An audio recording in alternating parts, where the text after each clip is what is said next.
At midnight, his boot cracked against my ribs. The sound was sharp, like a branch snapping.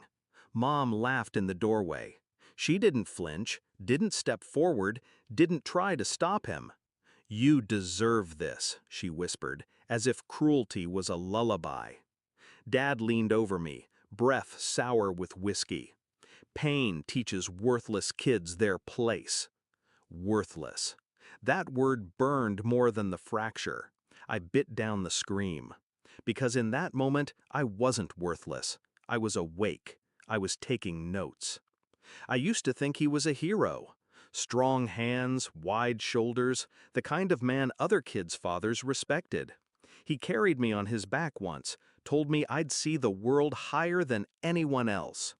I thought Mom adored him too. She'd beam when he entered a room. That was the lie, the stage version. Behind closed doors, love vanished. His praise turned to orders. Her smiles became smirks. And me, I became the punching bag, the scapegoat for every disappointment they couldn't face in themselves. The first time he hit me, I cried. The second time, I apologized to him for making him angry. By the 10th time, I stopped feeling shock. Pain was routine. Bruises were camouflage under long sleeves. But the night he broke my ribs, something shifted. I didn't cry. I didn't apologize. I memorized everything. His stagger, Mom's laugh, the way he enjoyed breaking me down. And I knew, if pain teaches lessons, then I had learned mine.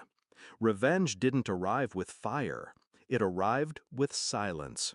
I played their perfect child. I did chores. I answered yes, sir, and sorry, ma'am. I smiled at neighbors so no one suspected. I tucked away my anger like money in a secret vault. And I started planning. I kept receipts. Hospital bills, bruises photographed on my own phone, recordings hidden in a school folder on a USB drive. Every insult he spat, every time she told me I was nothing, I collected proof. Evidence became my armor, and patience became my weapon. I waited. I grew, quietly, strategically. The chance came on Dad's birthday. The house filled with his coworkers, his boss, his friends from the lodge. Everyone saw him as the family man. Mom wore pearls, kissed his cheek, played her part. I carried out the cake. My ribs still ached when I set it down, but my smile didn't crack. He raised his glass for a toast. That's when I pressed play. The speaker I had hidden in the living room came alive with his voice, slurred, venomous, undeniable. "You're nothing but dead weight. Pain teaches kids their place. You deserve this." Mom's laugh echoing behind him. The room froze. Forks clinked against plates. His boss's smile collapsed. My mother's pearls suddenly looked like a noose. Dad's face drained of color. He lunged toward the speaker, but I was already at the door. Calm, steady, watching their empire burn. It wasn't enough. Not yet. The police report followed. Child Protective Services. Copies of everything sent anonymously to his boss, the school board, the lodge. Their image of power and pride shattered in less than a week. Neighbors avoided them. His friends stopped calling. Mom's social circles dissolved overnight. Then the final blow. The arrest.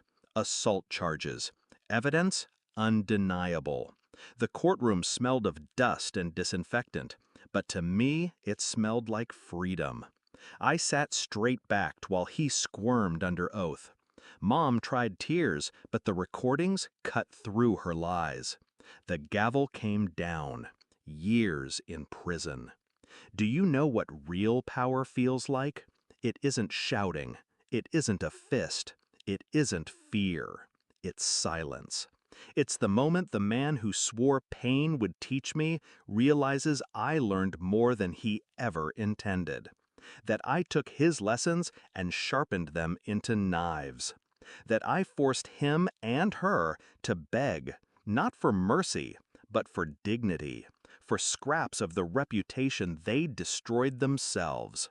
They wanted me broken. Instead, they built something stronger.